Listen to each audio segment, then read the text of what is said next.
This video is sponsored and brought to you by Squarespace. Squarespace is a fantastic platform for building a website. Go check them out at the link down in the description. There are so many good commanders. It's actually crazy what they write on the cards they released. Like, have you read some of these? Just look at this nonsense. Or that one. This one has cat ears. I actually like that one. There are so many powerful commanders that already exist, and even more that are constantly getting added to the pool. How am I ever going to build a deck for all of them? Now, I know that I'm supposed to tell you to show restraint and be careful with your emotional and financial investments, but I won't. We're here to play Magic, right? Still, it's difficult to actually build decks for all of these commanders and then arrange for cards or proxies, and then you don't even know if you actually like the deck. Sometimes commanders seem cool on paper, but their play pattern doesn't work out as nicely in practice. I experienced this recently with Captain Howler Sea Scourge, who in theory seems very powerful and fun, but the deck I built around him just didn't come together in a way that I wanted it to. This happens to me all the time, and I'm sure you've experienced it too. But I get emotionally attached, so I usually feel a little bad when taking old decks apart. No, Maelstrom Wanderer, I will never forget you. To help me sleep at night, I started playing those commanders in the 99s of other decks, and while doing so, I quickly came to the conclusion that that's a really good strategy. Sorry, I know this was a bit of a long-winded way of getting around to the actual topic, but here are some commanders that I think play incredibly well in the 99. Let's start with my favorite, Slicer Hired Muscle. And we'll include Slicer 2, Alexios, Deimos of Cosmos here as well. Both of these commanders share the same concept. They are powerful attackers that can't be sacrificed and are either goaded or can't attack their owner. That's important because on every player's turn, that player is given control over these creatures, and then they have to attack with them. This lets Slicer and Alexios attack 4 times per turn rotation. Just by themselves, they already apply enormous pressure, and with only a few additional buffs, this can quickly result in players taking catastrophic damage. Now, when these are played as commanders, they are high priority targets, as otherwise, our opponents quickly run into danger of getting killed by commander damage before they even get to play. The vicious incentives of commander damage help accentuate this element. Games where somebody plays Slicer as their commander are usually fully centered around shutting down Slicer before it's too late. However, when played in the 99, this dynamic changes. Instead of Slicer being the entire strategy, he is now part of a larger game plan, just another cog in the machine. A cog that deals 24 damage per turn rotation. The sheer damage that Slicer and Alexios can deal is unmatched and works incredibly well in any deck that tries to apply quick pressure on players' life totals. And sure, both these creatures will soon draw the attention of the table and get themselves killed. But that's fine. A cog can be replaced, especially if it was a wonderfully effective cog that nuked half of our opponent's HP. In my opinion, playing these cards in the 99 also makes them a lot more palatable for our opponents. Instead of Alexios being a constant threat that never relents, they just have to kill him once, and then can get back to the regular rhythm of the match. When played as commanders, I find that these two creatures completely dominate and shift the play experience of the game, and not necessarily in a way that enhances the experience players are looking for. But in the 99, they come in, change the pace for a bit, deal a bunch of damage, and then just peace out.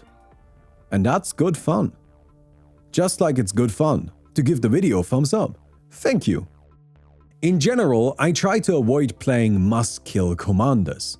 Commanders like Yuriko, the Tiger's Shadow, Magda, Brazen Outlaw, or Sur, the Enchanter, have effects so overwhelming that it becomes kill or be killed.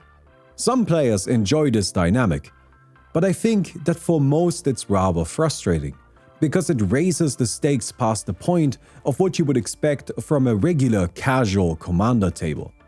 A story that I've seen play out quite frequently is new players getting entranced by Yuriko, building the deck, and then realizing they can't ever really play it, because even the worst Yuriko list is intrinsically so powerful that it feels like pub stomping. But I do understand why people want to play with these cards. It's just sick to get to use a really powerful effect like that. The solution here is really simple. Just put Yuriko into the 99 of a ninja deck. When we draw her, she will still be Yuriko, generating massive card advantage while bursting everybody down for 100 damage. We still get to do the powerful flashy thing. But just like with Slicer, our opponents now actually have an opportunity to deal with her, and then the game can move along. Make Yuriko the strongest ninja in your ninja deck, Magda the most powerful creature in your treasure deck, and Sur the best tutor in your enchantress deck. They'll still be amazingly powerful and fun to play, but much more manageable, and as a result, fit better into the casual environment usually pursued in Commander. Setting aside the really monstrous powerhouses, we enter into our more regular space, where we find lots of value engine commanders. The most obvious ones here are Tatyoba, Benfic Druid, and Ezi, Tyrant of Jaya Strait. These two criminals are staples in Simic decks as they provide card draw and land drops. But I would like to round out this duo with a third addition, being Kodama of the East Tree. Every time a permanent enters the battlefield under our control, Kodama of the East Tree lets us put one more into play, with the same or lesser mana cost. We don't even need to build a deck that's centered around Kodama, because it turns all of our land drops into 2, which is absolutely brutal, especially when combined with Ezi and Tatyoba. But why would Simic be the only color that gets to have all the fun? The infamous Cruel Claw is a 3-mana Rakdos commander. He has Menace, and whenever he deals combat damage to a player, we get to exile cards from the top of our library until we hit a non-land, and then we can cast it by discarding a card instead of paying its mana cost. Usually, Cruel Claw is used to lead dangerous big mana decks, of which he circumvents the mana cost. And while that's a reasonable strategy, it's a bit fragile, as Cruel Claw needs to actually connect with an attack, but has neither haste nor protection.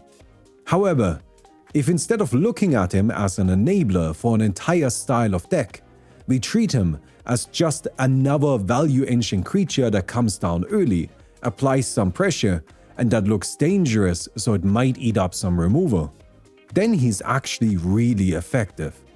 I think it is plenty justification to include Cruel Claw if we just get him to connect once, and then he lets us cast a 2 or 3 mana spell without needing to pay mana for it, while cycling out some of the less useful pieces from our hand. And you know, if we hit something we don't want to cast, then we don't. That's fine too. This video is sponsored by Squarespace. Squarespace is a fantastic platform for building and hosting websites. Everything you need to run your website is available on Squarespace in a nice, easy-to-use, affordable package.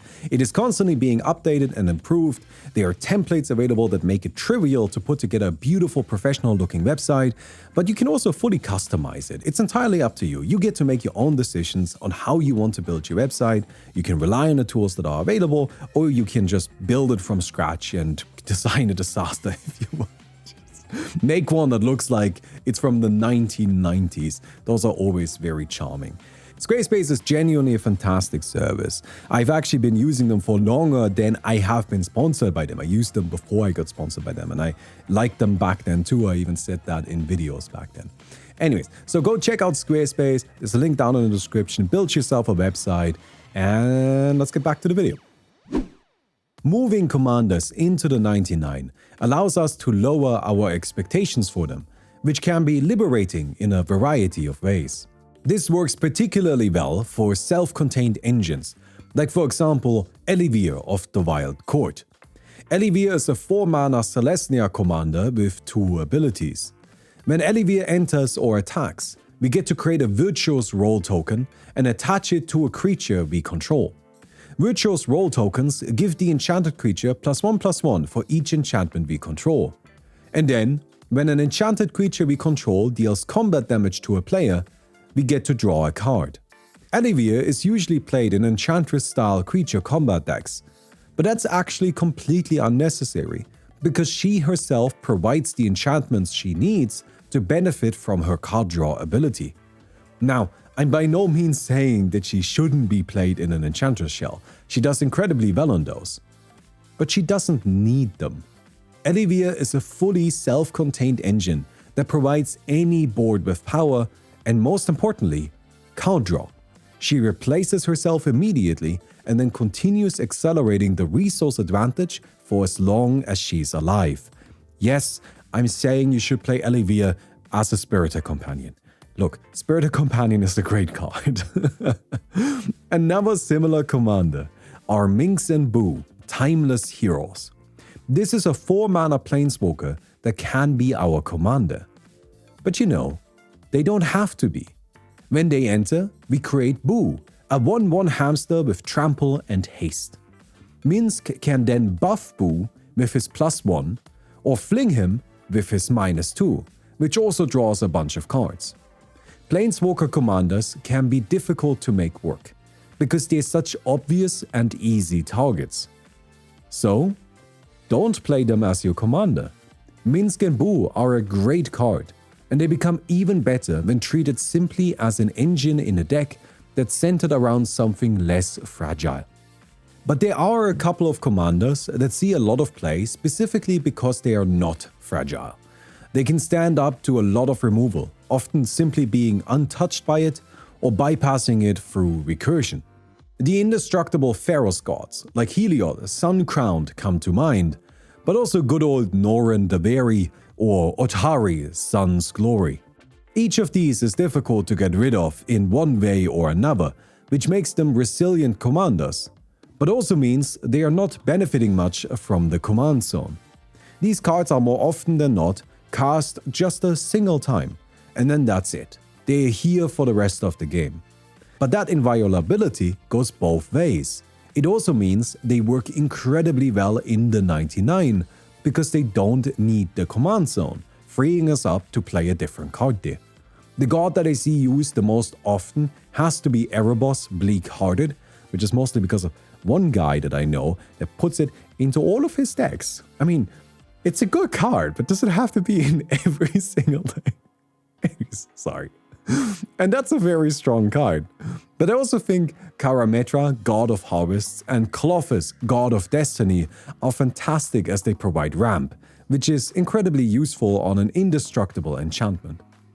And as I'm sure you've caught on to by now, I am a particularly big enjoyer of the Titans of Pharos, and they make great use of this benefit as well, as they can be cast out of the graveyard over and over again. Let's close this video out with a bit of a lightning round. Braid's Arisen Nightmare is a great card draw engine in any deck that has enough fodder running around to benefit from it, and playing her outside of the command zone gives her easier access to tokens generated more easily by other colors, like food or treasure. Jedmir, Nexus of Rebels, is actually just an overrun. He is a more specific but also more brutal Andre's Forerunners, but also a cat, and I like cats. Frodo, Adventurous Hobbit, and Sam, Loyal Attendant, are really interesting when played in the 99 because they're partnered with each other, which means if one enters, we can search our deck for the other and put it into our hand. This effectively staples a card draw onto these cards that we don't get to utilize if we play them in the command zone. The same is true for any specific partner pairing. And finally, there's no reason to not just play backgrounds in any deck that can benefit from them. These are enchantments that can be our commander if paired with a specific set of creatures, and they all provide our commander with an additional ability. Backgrounds are intended to enhance the Baldur's Gate commanders, but there's no actual requirement that they have to be played from the command zone. Acolyte of Bahamut works great in any dragon deck, Dungeon Delver is fantastic for initiative lists, and Master Chef for +1/+1 counter-centered strategies. There are a lot of backgrounds, and while they are often quite specific, they are also powerful, so I recommend just having a look at them to see if they fit into your deck.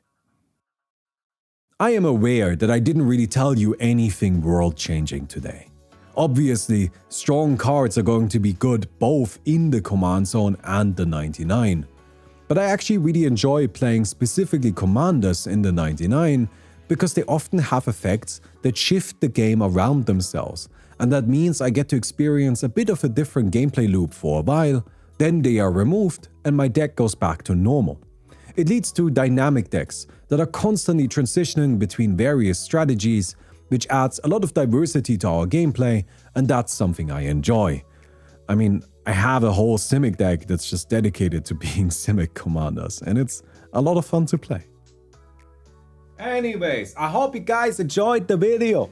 If you did, don't forget to give the video a thumbs up, I would definitely appreciate that. Let me know what commanders you like playing in the 99 of your decks. Although, actually, you know what? I have a different question for you. I just finished putting together 2 new decks that I have IRL. I got myself AO Dawn, the Dawn Sky, and I did end up building... Come on, camera, you can do this! I believe, there we go.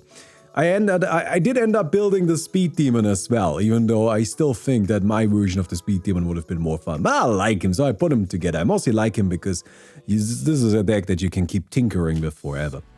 So now I have a monocolored deck for all colors except red. But I haven't found a commander I like in red yet.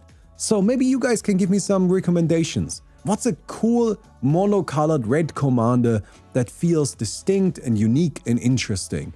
That's what I'm looking for. I mean, like, who the hell plays AO? Nobody plays AO, but this is a cool card. I like AO. Anyways, I hope you enjoyed the video. Don't forget to check out Squarespace. There's a link down in the description. Don't forget to give it a thumbs up, subscribe, do all the usual stuff, and get out. Goodbye.